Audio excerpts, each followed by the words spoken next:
Wow, c'est The Master Blaster! De retour sur YouTube après des temps immémoriaux. Et oui, en effet, j'ai pas été très actif sur cette chaîne parce que j'ai, comme qui dirait, eu des choses à faire dans ma vie. Mais du coup, ça me tenait à cœur de vous sortir quand même une petite vidéo. Là, je la fais un petit peu à l'arrache. Il est plus de 18h, je reviens du sport. Je dois pas avoir une tête des plus fraîches. Mais bon.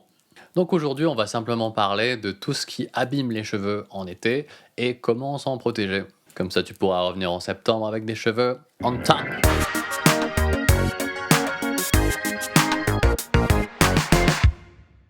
Alors, comme facteur de dégradation, d'abord, nous avons les UV. Les UV, donc les rayons du soleil, c'est-à-dire une réaction de fusion nucléaire qui se déroule à des millions de kilomètres de nous et qui nous déverse constamment des rayons complètement mortels si on n'avait pas une couche de protection au-dessus qui s'appelle l'atmosphère.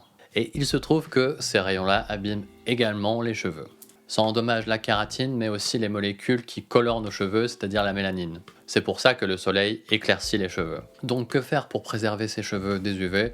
Eh bien, tout simplement utiliser des produits sans rinçage avec des filtres UV. En général, c'est des petites huiles comme ça avec des filtres UV dedans. Il y en a aussi pas mal dans les produits pour cheveux colorés parce que les UV dégradent facilement les couleurs. Est-ce que je vous recommande des produits en particulier? Moi, j'en ai testé que 4. Donc une huile René Furterer qui est assez riche en huile aussi, qui a une bonne odeur d'été. Donc celle-là, je vous la recommande plus si vous avez des cheveux qui aiment l'huile, quoi. Moi, sur mes cheveux, ça a tendance un peu à les alourdir, mais bon, c'est pas très grave vu que c'est pour aller faire bronzette et aller me baigner. Ensuite, il y a une crème sans rinçage Chlorane avec des filtres UV.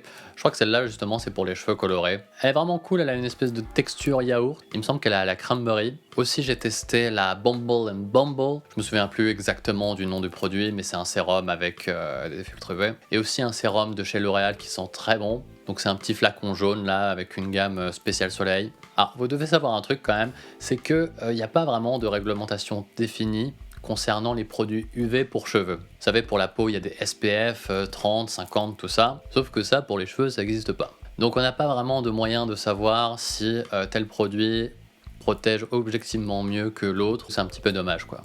En protection supplémentaire contre les UV, je ne peux que vous recommander de porter un joli chapeau ou comment avoir des gaines et protection. Et aussi, je vais revenir sur un mythe qu'on voit partout sur les réseaux sociaux. Les huiles végétales ne protègent absolument pas des rayons UV. Alors, on nous dit notamment que l'huile de sésame et de framboise ont des indices SPF de 30, 20, enfin, je sais pas d'où ça sort. Je vous mettrai des liens avec des études dans la description, mais quand on regarde, en fait, on se rend compte que ces huiles-là, elles dépassent pas 2 en SPF. Donc, on est loin de d'une protection là. Ensuite, en été, qu'est-ce qu'on fait qui abîme nos cheveux? On les mouille. Alors, en soi, c'est pas le fait de mouiller les cheveux qui les abîme. Mais les cheveux mouillés sont plus fragiles. Donc du coup, la moindre friction que vous allez avoir avec vos cheveux mouillés va plus les abîmer que s'ils étaient secs. Et très concrètement, l'été, on se baigne, on va faire bronzette. Des fois, on sèche ses cheveux un peu à la serviette, un peu n'importe comment. On se pose, enfin bref. Rien que le frottement de vos cheveux avec les épaules, si vos cheveux sont mouillés, ça va les abîmer. Donc si vous allez juste faire trempette comme ça pour vous détendre, moi je vous conseille d'attacher vos cheveux. Si vous n'avez pas intention de tremper votre tête dans l'eau, attachez vos cheveux, ce sera toujours ça de gagner. Si vous faites de la natation, bon, pour le style, c'est peut-être pas ça, mais moi je vous conseille vraiment d'opter pour un bonnet de bain. Après, bien sûr, c'est une question d'équilibre. Je vais pas du tout vous interdire de mouiller vos cheveux l'été. Je suis le premier à kiffer plonger la tête la première dans l'eau et ressortir comme ça là. Mais simplement, ayez conscience que si vous accumulez, ça va fragiliser vos cheveux. Mais heureusement, quand même, il y a un moyen de limiter la casse. C'est tout simplement d'appliquer des huiles sur les longueurs au moins 15 minutes avant d'aller se baigner. L'intérêt des huiles, c'est qu'elles sont hydrophobes, donc ça va limiter la quantité d'eau que va absorber le cheveu. Et du coup, je vais vous rappeler un petit truc que je vous ai sûrement déjà dit, c'est que si vous avez les cheveux abîmés, très secs, la meilleure huile pour ça, c'est l'huile de coco. L'huile de coco, c'est la seule pour laquelle on a démontré qu'elle pénétrait la fibre capillaire, et donc c'est elle qui protège le mieux les cheveux de l'eau.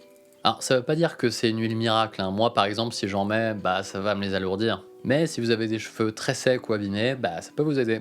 Alors aussi quand on se baigne, un truc qui abîme les cheveux c'est le chlore. Donc là un truc tout simple, rincez vos cheveux à l'eau claire après votre baignade dans la piscine. Le but c'est tout simplement de se débarrasser un minimum du chlore parce que sinon le chlore s'attaque à la kératine.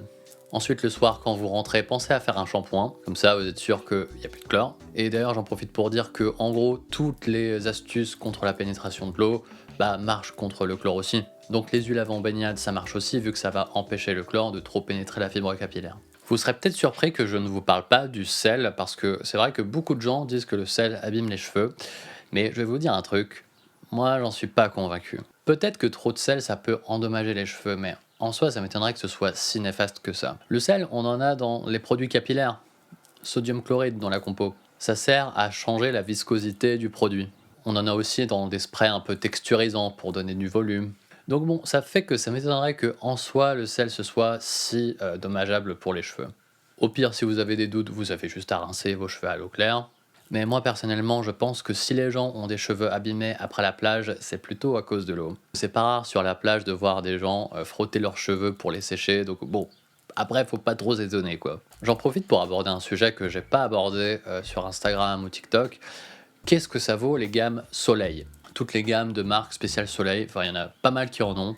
Bon, alors techniquement, ces gammes sont pas forcément différentes des autres. En fait, c'est un truc essentiellement marketing. Vous allez avoir un packaging spécial, une odeur spéciale qui va rappeler l'été, tout ça. Mais concrètement, un shampoing spécial soleil, enfin, c'est un shampoing quoi, ça lave. Ensuite, il me semble qu'il y a certains après-shampoings ou masques qui contiennent des filtres UV, mais c'est pas forcément le top parce que les filtres UV ils partent au rinçage, donc il vaut mieux des produits sans rinçage.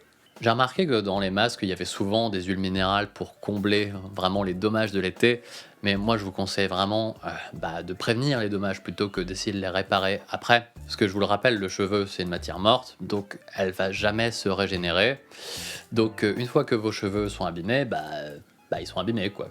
Les après-shampoings, masques, bien sûr, ils vont faire pansement, c'est leur rôle, mais il n'y a pas de miracle. Donc moi je vous conseille surtout de bien protéger vos cheveux avant l'exposition au soleil et la baignade. Bon voilà, je crois que j'ai fait le tour, donc j'espère que cette vidéo t'aura aidé à avoir des cheveux sublimes à la rentrée.